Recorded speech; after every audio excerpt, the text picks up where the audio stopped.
এই পৃথা, আমাকে একটু সেলফি শেখাতো। দাদি, সামনে ক্যামেরা রেখে হাসো। হাসলে তো আমার দাঁত খুলে যাবে। দাঁত খুলে হাসো দাদি, ভাইরাল হবেই তুমি। আচ্ছা পৃথা, শুনলাম নাকি তোর পরীক্ষা শুরু হয়েছে? হ্যাঁ, আমার তো 24 তারিখে পরীক্ষা শুরু হয়েছে দাদি। শোন পৃথা, তোকে একটা কথা বলি।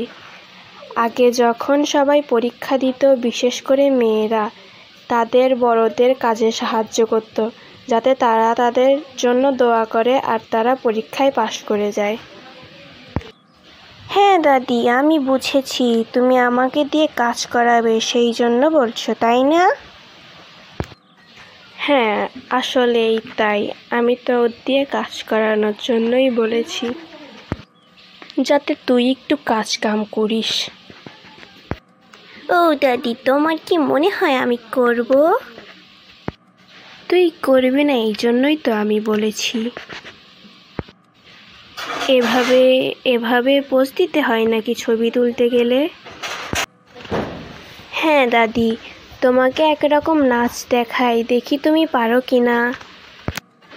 এইভাবে এইভাবে এইভাবে এইভাবে তুমি কি নাচতে পারবে?